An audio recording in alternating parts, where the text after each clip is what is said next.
नमस्कार दोस्तों, मेरा नाम विकास गोयल है और मैं पेशे ऑटोमोबाइल सॉफ्ट स्किल ट्रेनर हूं। और ये हमारा चैनल है जिसका नाम है आयरीन ऑटो, जिसके ऊपर हम आपको ऑटोमोबाइल के बारे में अलग अलग जानकारियां देते रहेंगे वक्त के साथ साथ। और आज हम अपना पहला वीडियो लेके आपके सामने आए हैं जिसका नाम है कार सेगमेंट्स इन इंडिया। जब हम हिंदुस्तानी सड़कों की बात करते हैं तो हमारे पास बहुत सारे सेगमेंट्स हैं और जितनी भी गाड़ियां हमारे इंडियन रोड्स पे चलती हैं वो ज़्यादातर किसी ना किसी सेगमेंट में ज़रूर आती हैं।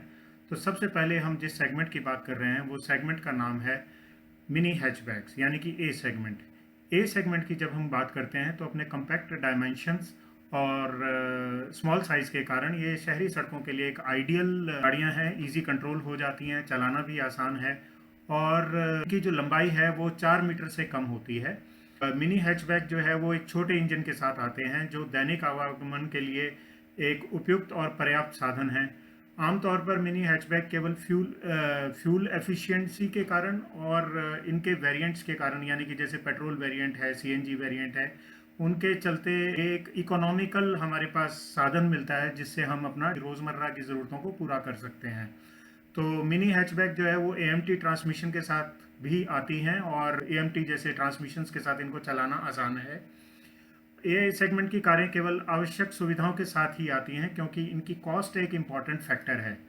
तो इसमें केवल जो सुविधाएं मिलती हैं वो आवश्यक सुविधाएं मिलती हैं। इनको आगे दो सेगमेंट्स में बांटा गया है जो कि है A1 और A2।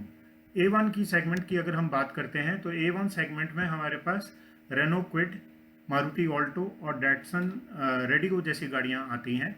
और A2 सेगमेंट की जब हम बात करते हैं तो हमारे पास वैगनार, सेंट्रो और टियागो जैसी गाड़ियां आती हैं। पिक्चर्स से भी हम इसको समझ सकते हैं कि ऑल्टो, रेडिगो और क्विड जैसी गाड़ियां हैं। A2 सेगमेंट के अंदर हमारे पास वैगनार, सेंट्रो और टियागो जैसी गाड़ियां हैं। उसके बाद हमारे पास अगला सेगमेंट आता है स्मॉल हैचबैक्स।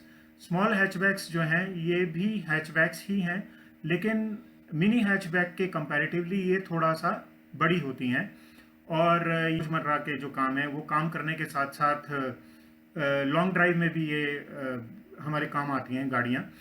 और जैसा कि मैंने बताया आपको कि भाई जो मिनी हैचबैक्स हैं उनके कंपैरेटिवली ये थोड़ी सी बड़ी होती हैं।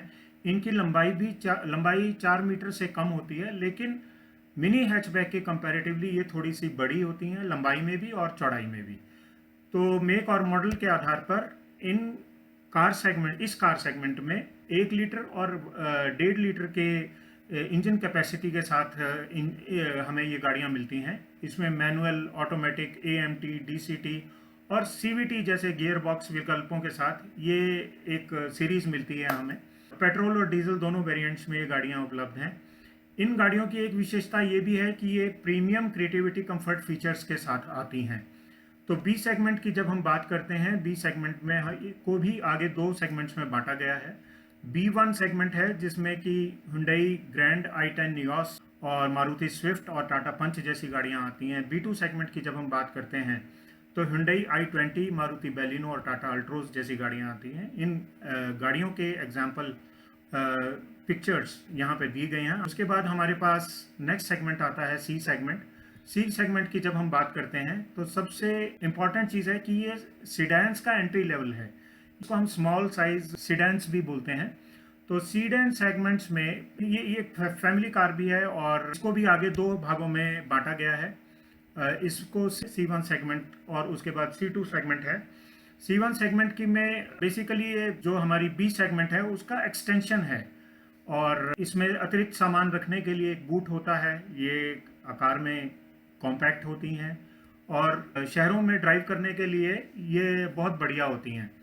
और तब इनकी लंबाई भी 4 मीटर से कम होती है और आमतौर पर बी सेगमेंट हैचबैक्स के समान इसमें सेम प्लेटफॉर्म है। इंजन और गियर बॉक्स विकल्प भी छोटे हैचबैक के जैसे रहते हैं और कम्पैक्ट सेडान जो है वो सभी आवश्यक सुविधाओं और आराम सुविधाओं के साथ आती है।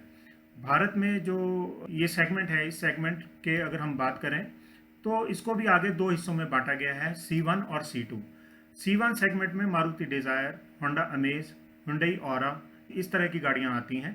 और C2 सेगमेंट की जब हम बात करते हैं तो होंडा सिटी, मारुति सियाज और हुंडई वर्ना जैसी गाड़ियां इसमें देखने को मिलती हैं। और जब हम C2 सेगमेंट की बात करते हैं तो C2 सेगमेंट के अंदर तो कंफर्ट फीचर्स हैं, comfort features comparatively compact sedan से ज़्यादा होते हैं, और जो ड्राइविंग एक्सपीरियंस है वो भी प्रीमियम मिलता है। और बेसिकली ये गाड़ियाँ जो हैं, एक मतलब जो इसका साइज़ है उसकी वजह से गाड़ी का वज़न कंपैरेटिवली ज़्यादा होता है, और 1.5 लीटर से लेकर 1.6 लीटर तक के बड़े इंजन के साथ ये गाड़ियाँ उपलब्ध हैं। AMT, CVT और torque converter gear box options जैसे बड़े फीचर्स के बावजूद ये गाड़ियाँ चलाने में आसान होती हैं। तो भारत में अगर हम देखें तो ये फीचर्स आप देख सकते हैं यहाँ पे। उसके बाद हमारे पास नेक्स्ट सेगमेंट है मिड साइज सीडान्स। मिड साइज सीडान्स की जब हम बात करते हैं तो मिड साइज सीडान्स को हमने डी सेगमेंट में रखा है। बेसिकली जो डी सेगमेंट की गाड़ियाँ हैं, इसमें एक सबसे अच्छी चीज़ यह है कि पीछे के यात्रियों को बैठने के लिए, जो यानी कि जो बैक सीट होती है उसमें बैठने के लिए ज़्यादा आराम और सुविधा के फीचर्स मिलते हैं। इसमें 1.6 लीटर के साथ 2 लीटर का गियर बॉक्स हमें मिलता है गाड़ियों में, और इसमें क्षमता वाले इंजन के साथ, जैसे इन गाड़ियों के कुछ एग्जांपल्स हैं, जैसे D1 सेगमेंट में है हमारे पास इलेंट्रा, सिविक और ऑक्टेविया जैसी गाड़ियाँ, और D2 सेगमेंट की जब हम बात करते हैं तो हमें अकॉर्ड, कैमरी और सुपर्ब जैसी गाड़ियाँ इस सेगमेंट में दिखाई देती हैं। उसके बाद हमारे पास आता है पांचवा सेगमेंट जिसका नाम है ई सेगमेंट, एग्जीक्यूटिव लग्जरी कार्स। इन गाड़ियों का अगर हम देखें तो ये जो कंफर्ट और डिज़ाइन है उसको एक नए लेवल पर लेके जाती हैं। ये एक सेगमेंट जो सेडान सेगमेंट है उसके कंपैरेटिवली इसमें इंटीरियर स्पेस बहुत अच्छा रहता है। इनका जो डिटेल है, इसमें कारों के व्हील बेस है वो कंपैरेटिवली लंबा रहता है, ज़्यादा रहता है, और जो पीछे के यात्री हैं यानी कि जो पीछे बैठने वाले लोग हैं उनको ज़्यादा इसमें कंफर्ट और डिज़ाइन अच्छा मिलता है इनको, और शानदार इंटीरियर के कारण बिजनेस क्लास कार्स के रूप में इनको जाना जाता है। इनमें कंपैरेटिवली जो इंजन रहते हैं वो बड़े और ज़्यादा शक्तिशाली होते हैं, जो कि 2 लीटर से अधिक के होते हैं, और इंटीरियर में शानदार सीटें और सभी फीचर्स इन जो फीचर्स आप सोच सकते हैं वो सारे फीचर्स इन कारों में मिलते हैं, और ये उन्नत सुरक्षा सुविधाओं के साथ आते हैं। लंबी ड्राइव में, हाईवेज पे ये गाड़ियाँ चलने के लिए बहुत उपयुक्त हैं। और ई सेगमेंट की जब हम बात करते हैं तो ई सेगमेंट में हमारे पास ये है BMW 5 series, Audi A6, BMW 7 series, इन गाड़ियों के ये एग्जांपल्स हैं। उसके बाद हमारे पास नेक्स्ट सेगमेंट आता है जिसको हम बोलते हैं मल्टीपर्पज़ व्हीकल्स। मल्टीपर्पज़ व्हीकल्स की जब हम बात करते हैं तो ये M सेगमेंट कहलाता है। M सेगमेंट एक्चुअली अगर हम देखें तो ये कुछ और नहीं बल्कि लोगों को लाने ले जाने के लिए गाड़ियाँ यूज़ होती हैं, और इसका एक बहुत बड़ा सेगमेंट है क्योंकि इसमें अलग अलग साइजेस के हिसाब से, प्राइस रेंज के हिसाब से इसमें गाड़ियाँ आती हैं, और इस सेगमेंट को आगे साइज़ के बेसिस पे डिवाइड किया गया है, बांटा गया है। MPV की जो खास बात है, इसमें कम से कम 6 लोग आराम से एक बार में सफ़र कर सकते हैं। तो इसमें सबसे पहले जो हमारा लेवल आता है वो आता है एंट्री सेगमेंट में स्मॉल साइज़। स्मॉल साइज़ की जब हम बात करते हैं तो स्मॉल साइज़ का एग्जांपल अगर हम बात करें तो मारुति अर्टिगा और रेनो ट्राइबर जैसी गाड़ियां इसमें आती हैं। इस सेगमेंट के अंदर ये एंट्री लेवल की गाड़ियां हैं, ये किफ़ायती होती हैं, इकोनॉमिकल हैं और पैसे का अच्छा रिटर्न देती हैं, और जो ख़ास बात है इनकी लंबाई 4 मीटर से ज़्यादा होती है, और इनके कंपैरेटिवली चलाना ज़्यादा आसान है। छोटे इंजन होने के नाते एक ये ज़्यादा फ्यूल एफिशिएंट भी हैं गाड़ियाँ, और छोटे MPV जो हैं वो 6 या 7 सीटर ऑप्शंस के साथ ये गाड़ियाँ आती हैं। ये शहर के अंदर भी ये गाड़ियाँ खूब चलती हैं, और लंबी ड्राइव के लिए भी ये गाड़ियाँ आइडियल हैं। कभी कभी ऐसा हो सकता है कि इनका छोटा इंजन बहुत ज़्यादा लंबी ड्राइव के लिए एक प्रॉब्लम हो सकता है, बट ज़रूरी नहीं कि ऐसा हो। भारत में जो छोटी सेगमेंट की मल्टीपर्पज़ व्हीकल्स हैं उनमें अर्टिगा और ट्राइबर जैसी गाड़ियाँ आती हैं। उसके बाद हमारे पास अगला सेगमेंट है mid size segment. Mid size यानी कि मध्यम आकार की मल्टीपर्पज़ व्हीकल्स। इसकी जब हम बात करते हैं तो इनमें बैठने की क्षमता जो है वो स्मॉल MPV के कंपैरेटिवली बराबर भी हो सकती है, और एक सीट का कम ज़्यादा का फ़र्क भी हो सकता है।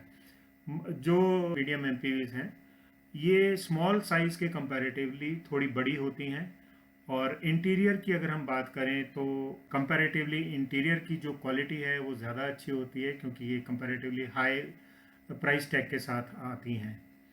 और इसमें एक बड़ी रेंज है इंजन की। अगर कैपेसिटी की बात करें तो इनकी इंजन की कैपेसिटी भी वो स्मॉल साइज़ के कंपैरेटिवली ज़्यादा है, और लंबी सड़क यात्राओं के लिए ये गाड़ियाँ आइडियल हैं।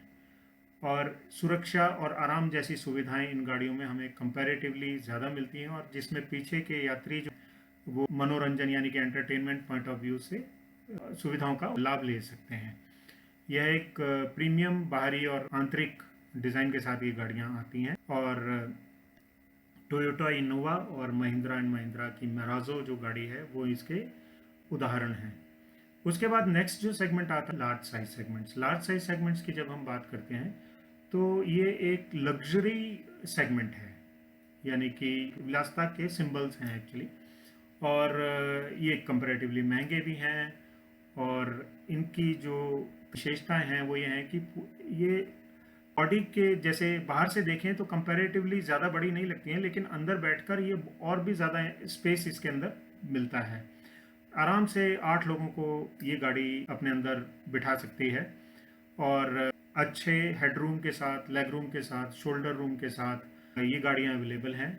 और वज़न की अगर हम बात करें, क्योंकि 8 पैसेंजर्स के साथ ऑप्शन है, तो ये वज़न को खींचने में सक्षम है, और एक ऑटोमेटिक ट्रांसमिशन के साथ ये शक्तिशाली हमें इनमें इंजन मिलते हैं।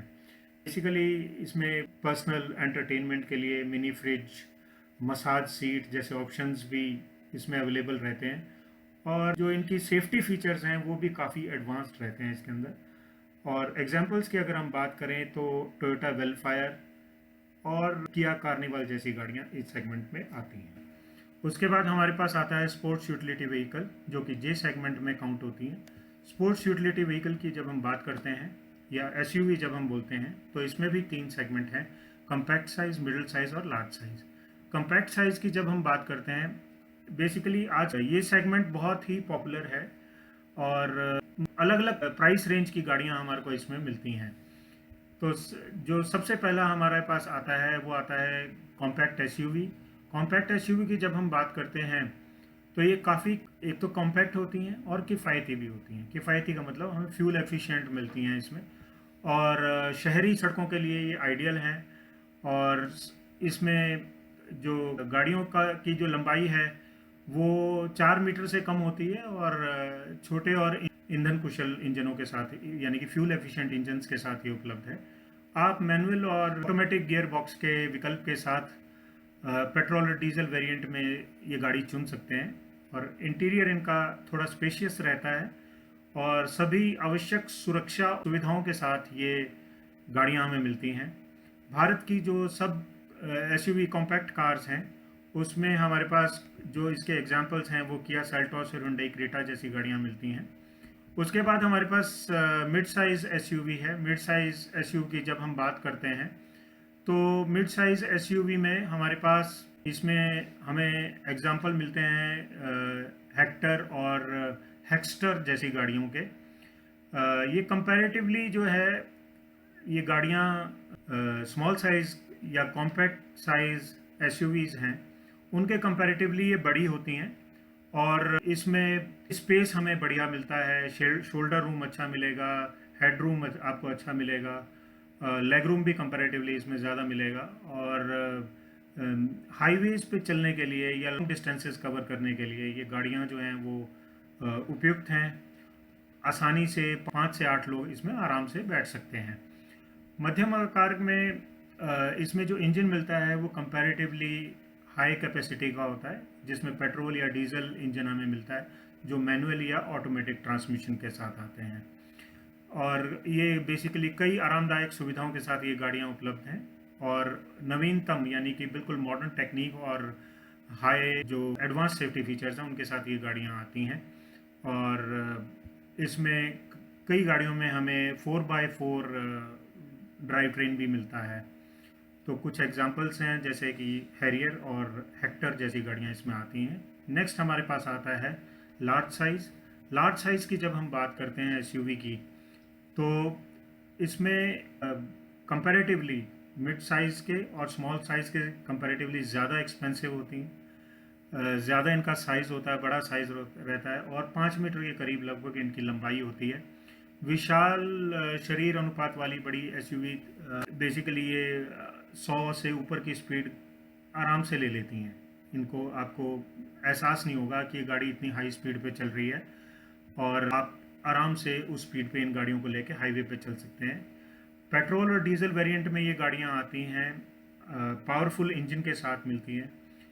ज़्यादातर केसेस में आपको ऑटोमेटिक ट्रांसमिशन कंपैरेटिवली ज़्यादा गाड़ियों में देखने के लिए मिलेगा और 5 से 7 लोगों को आराम से इसमें गाड़ी में बिठाया जा सकता है। और इसमें बेसिकली जैसे कई बार ब्लाइंड स्पॉट आते हैं, तो ब्लाइंड स्पॉट की भरपाई के लिए कई इसमें एडिशनल सेफ्टी फीचर्स दिए जाते हैं और ज़्यादा ग्राउंड क्लियरेंस होने की वजह से ये ऊबड़ खाबड़ रास्तों पे भी आराम से गाड़ी ये चल सकती है और ऑल व्हील ड्राइव के साथ आती है, तो टेंशन नहीं होती है गाड़ी के कहीं फंसने या अटकने की। नेक्स्ट हमारे पास आता है cross over hatchback. Cross over hatchback की जब हम बात करते हैं तो ये एक ऐसा सेगमेंट है जिसमें एक हैचबैक भी है और एक एसयूवी भी है। यानी कि हैचबैक और एसयूवी के मिक्सचर से एक नया सेगमेंट बनाया है जिसको कि क्रॉस ओवर हैचबैक कहते हैं। ये साइज़ की अगर हम बात करें तो ये कम्पैक्ट होती हैं और ये जो इनका प्लेटफॉर्म है वो बेसिकली हैचबैक का ही है और छोटे इंजन इनमें कंपैरेटिवली मिलते हैं और एसयूवी के समान इनकी शेप रहती है। कैबिन स्पेस थोड़ा सा ज़्यादा मिलता है। इसमें क्रॉसओवर फीचर्स आप लोड कर सकते हैं या कई बार फीचर लोडेड होते भी हैं, जैसे कि कंफर्ट के फीचर्स हैं या एंटरटेनमेंट के इसमें फीचर्स हैं, आप इसमें ऐड करा सकते हैं। तो कुछ जो हमारी क्रॉसओवर कार्स हैं उसकी अगर हम बात करते हैं तो मारुति एस क्रॉस हमें मिलती है, मारुति एस्प्रेसो मिलती है या होंडा WRV जैसी गाड़ियाँ इसमें मिलती हैं। इसके अलावा एक और सेगमेंट है जिसको हम माइक्रो कार सेगमेंट बोलते हैं। माइक्रो कार सेगमेंट जो है वो बिल्कुल ही हैचबैक से भी छोटी गाड़ियाँ होती हैं और लाइक शहर की भीड़ भाड़ से और तंग रास्तों से, गलियों से आप इन गाड़ियों को आराम से निकाल सकते हैं। इन गाड़ियों के कुछ एग्जांपल्स तस्वीर में भी दिखाई दे रहा है। टाटा नैनो हो, महिंद्रा एंड महिंद्रा की E2 है या MG की कॉमेट गाड़ी है जो कि तंग रास्तों से आराम से आपको लेके जा सकती है। हमने इस वीडियो में आपको अपनी तरफ से बेस्ट जानकारी देने की कोशिश की है। मुझे उम्मीद है कि आपको ये जानकारी ज़रूर पसंद आई होगी। अगर आपको ये वीडियो पसंद आए तो इसको लाइक, शेयर, सब्सक्राइब करना ना भूलें। Thank you very much.